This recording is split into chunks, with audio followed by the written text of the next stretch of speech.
This video will look at survey methods and also look at issues involved in communicating with respondents. Now, there are a variety of issues that need to be addressed during the research process, and in particular having clear thinking at the start before the research process is enacted or put into use. So, for example, it's necessary to compose questions that have clear measurements associated with them, if that is the type of question that's being posed. So, for example, let's say the respondents were asked their opinion about a certain product that a company makes. Now, they may give their attitudes towards this product. In other words, it's an attitudinal response. They're talking about their attitudes towards the product. And their attitudes may be gauged as, let's say, intensely dislike, moderately dislike, neutral, like, and like very much. Now here we've got 5 responses. But perhaps it would be better to have 7 responses, or 3 responses. So it's important that the researcher spends some time in trying to work out what is the best way in which measurements can be taken, particularly measurements that are complicated. For example, looking at people's attitudes towards particular situations. But it's also important to take the environment within which the research is going to be conducted, taking that into account. The environment may determine the respondent's approach to the question, may determine the respondent's attitudes towards the question, or even towards the questionnaire. So, measurement questions are important, but they must be well thought out in advance. But there are also issues surrounding sampling. How should the sampling be done? Should it be snowball sampling, where you ask your neighbour and then you ask your neighbour to recommend some of his or her friends, and you interview those and you ask them to recommend some of their friends and so on? But it's highly biased, because you may be working within the same community or within the same framework, the same, dealing with people, because they're friends, they have similar attitudes. So it's highly biased set of results. So what are the sampling methods to be used? Well, statistical theory would suggest that random sampling is the best. But random sampling is very complicated. It's very difficult to do, and it's also very costly. To pick genuine random samples is very complex.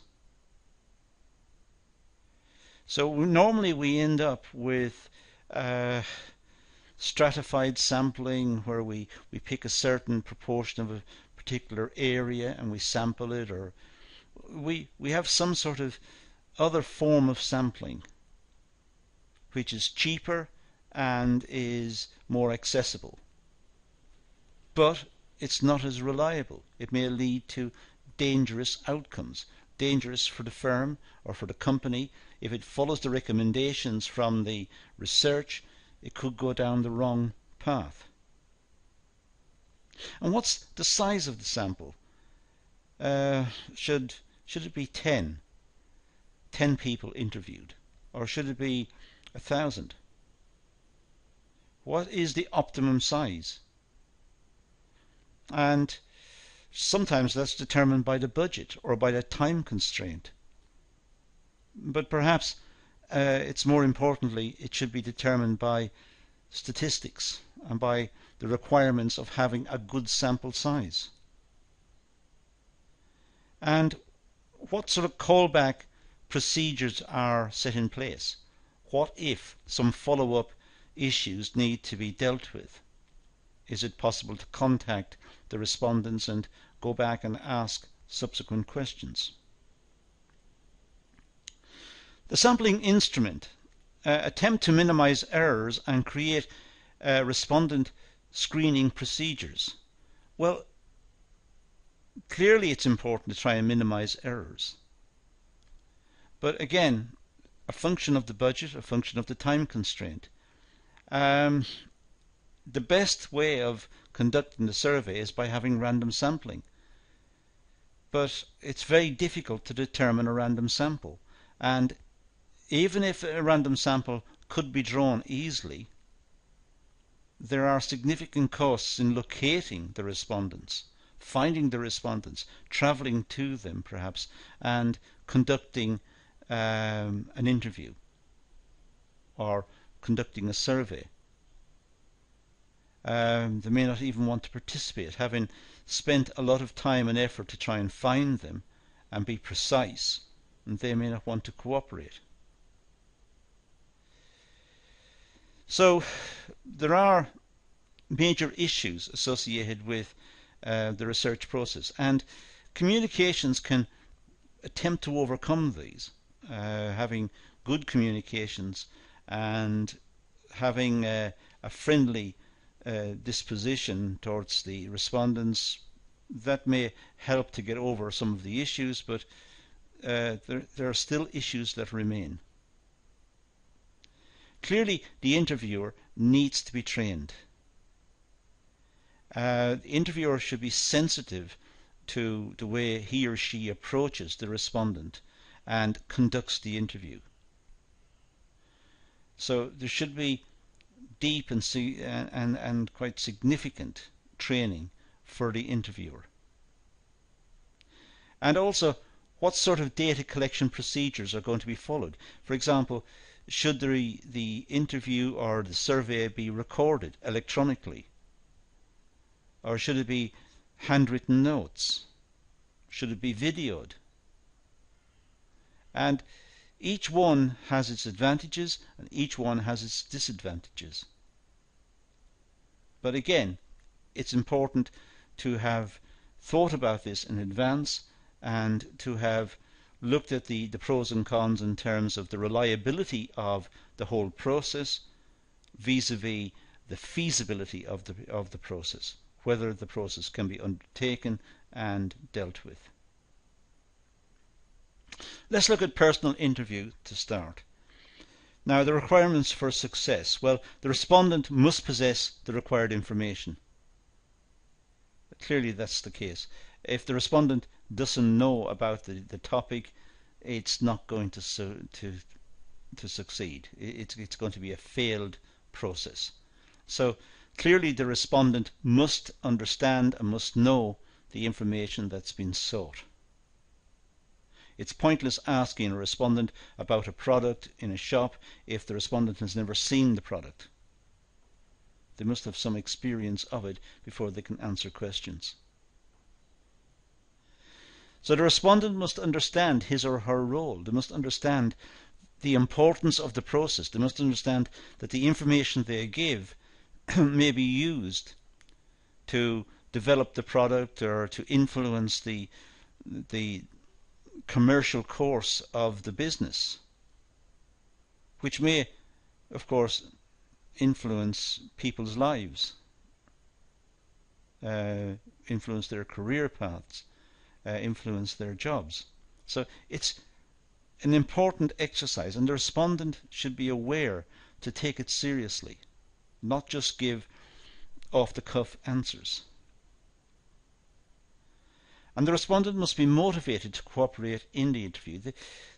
They may be motivated by some payment or some reward for cooperating, or simply the importance of the issue should be explained to the respondent to try and gain their support, and gain their interest.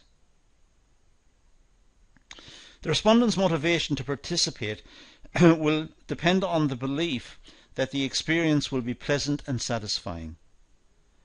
Generally speaking, respondents will spend time if they feel it's going to be a pleasant experience and they're going to be happy about participating. If they feel it's not going to be a good experience, they don't want it. They don't want to participate. They want to feel that answering the survey is an important and worthwhile use of their time.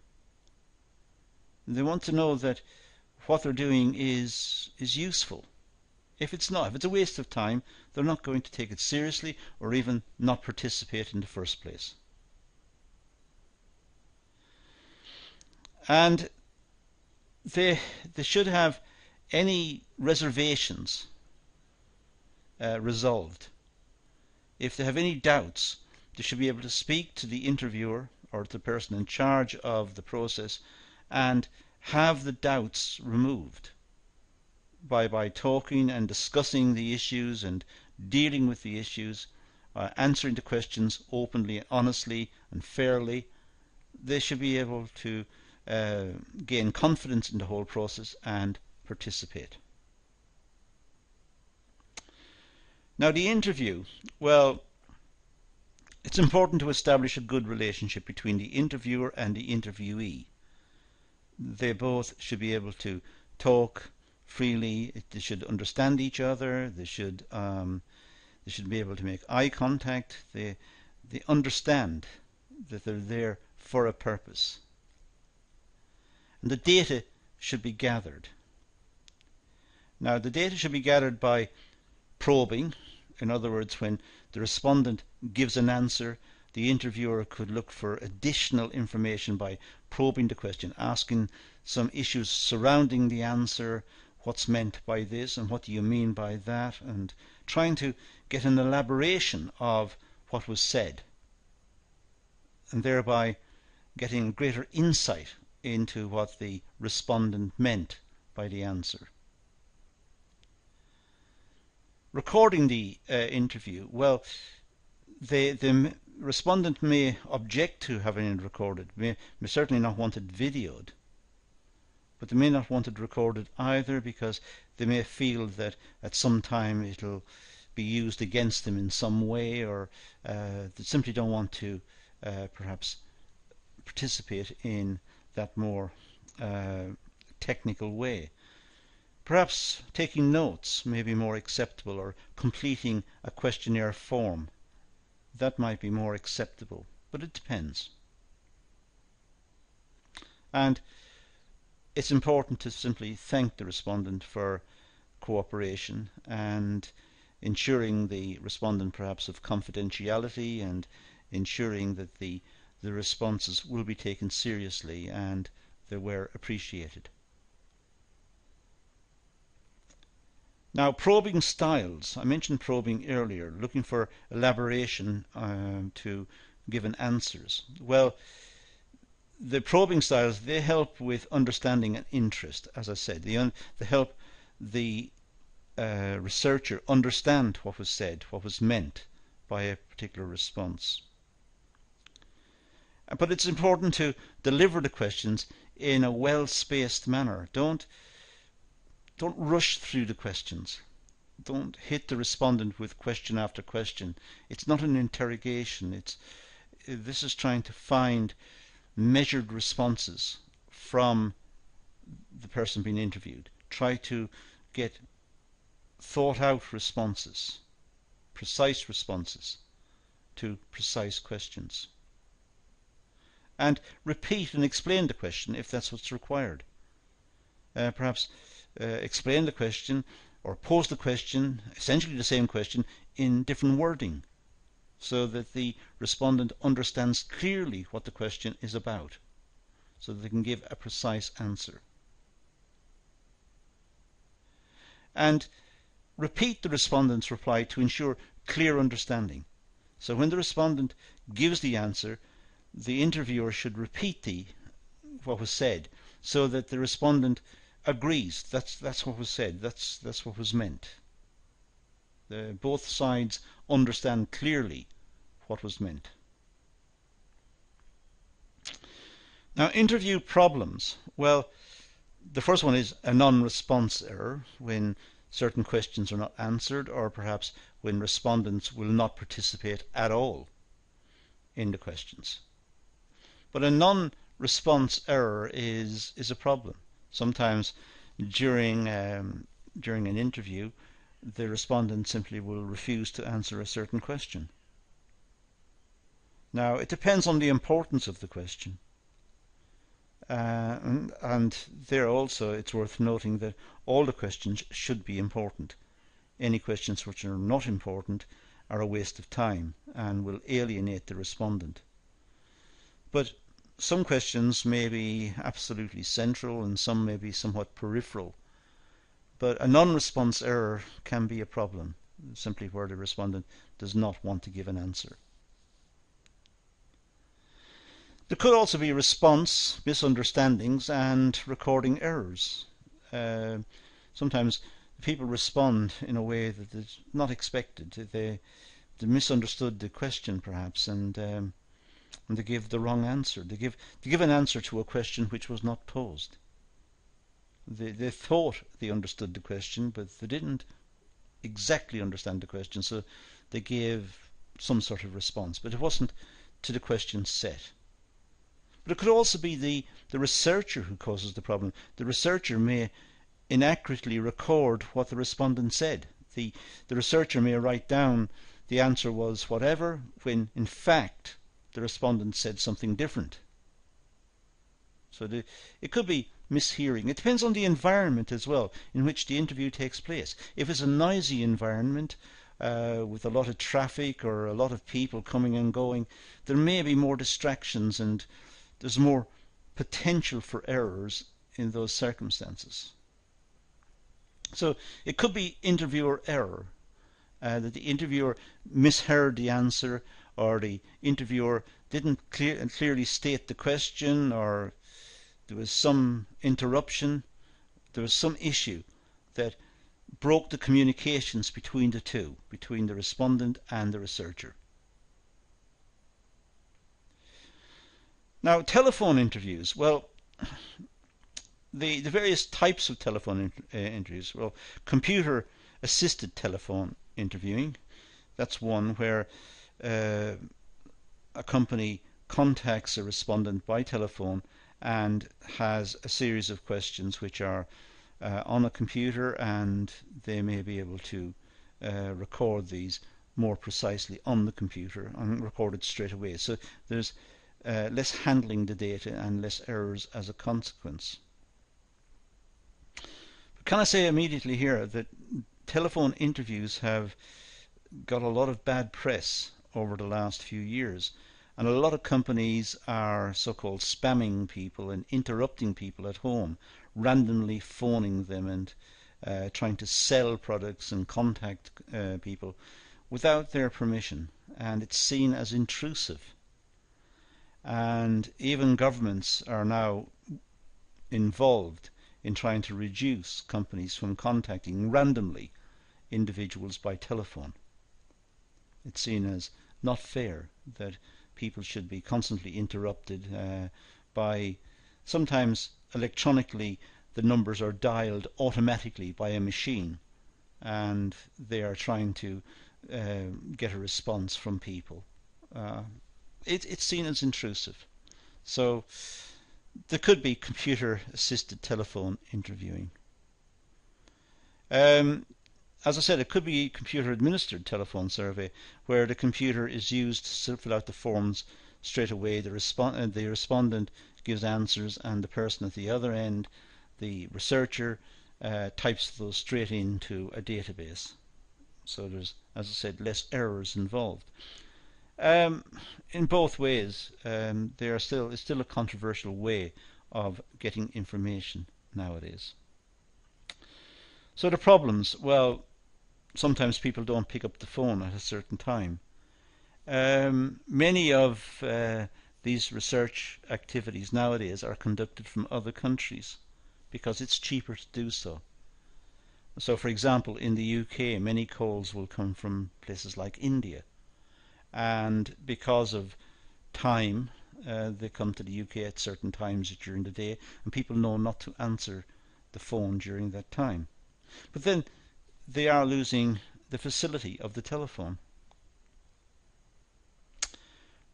People refuse to participate because they're annoyed, because it is intrusive.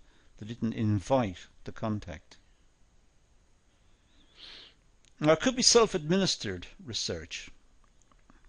It could be that forms, let's say, are delivered to certain people or given to certain people, and they're asked to self-administer the forms.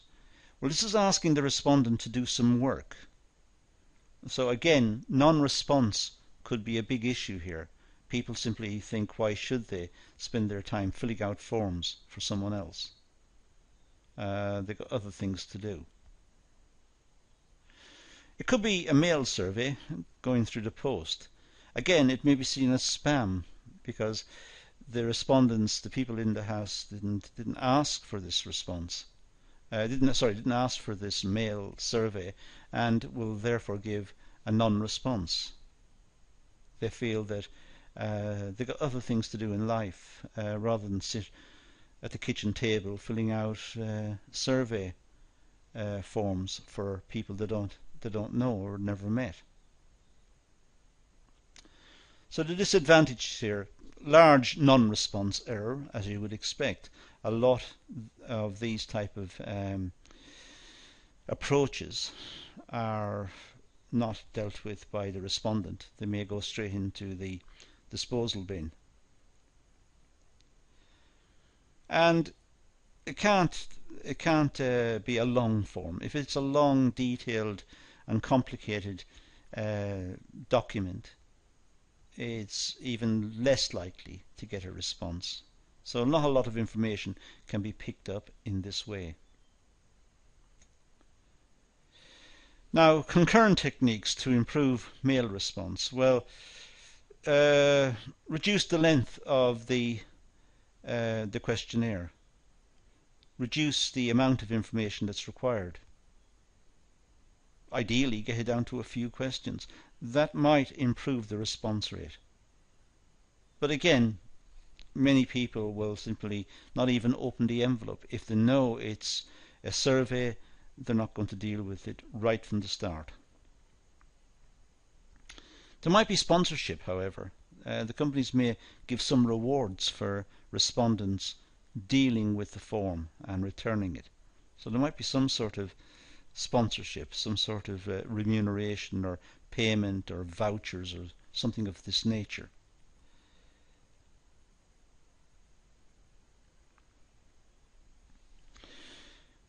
Obviously, having a return envelope, that's the minimum requirement.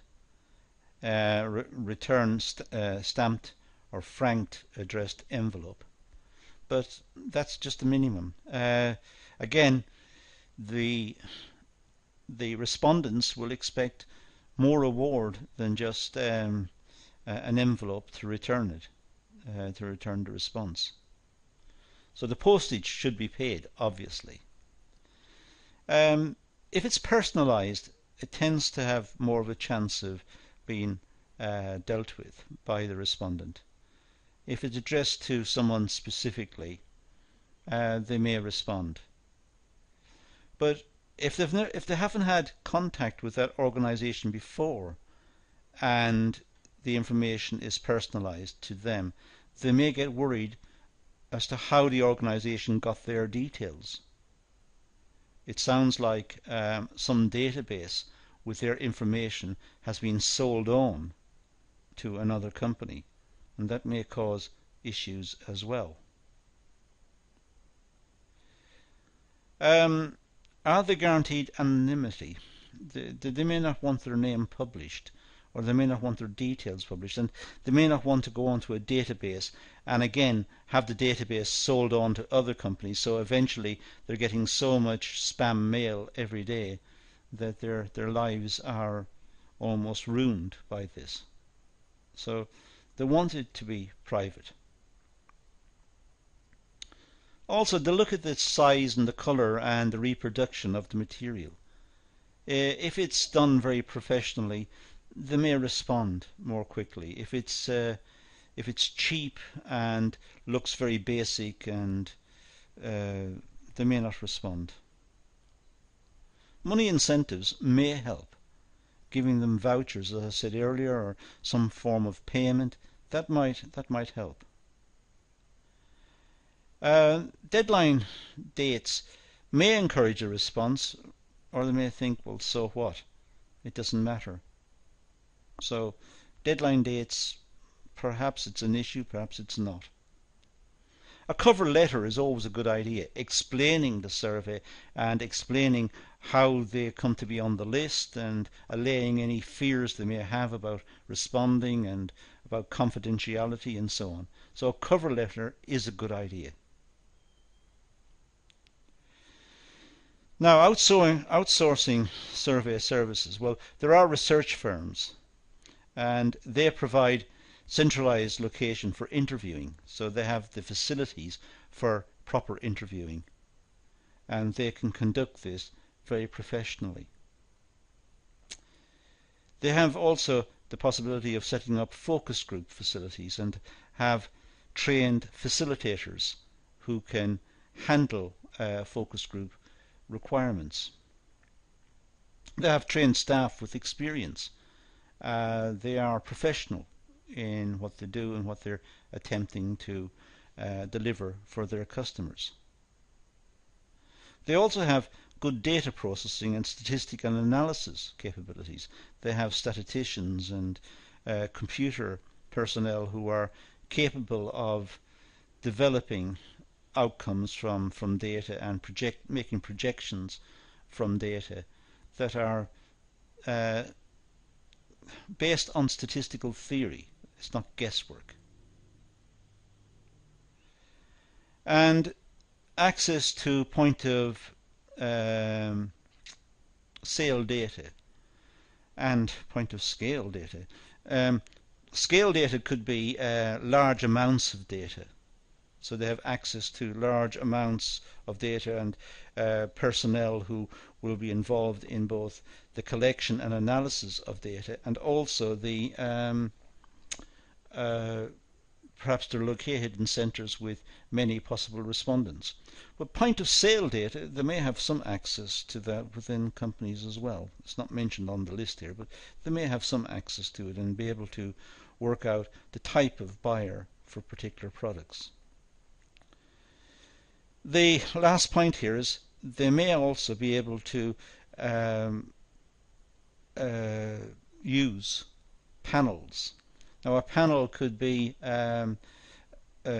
within research organizations a collection of experts who are brought together to assess the market or assess the results of some research project.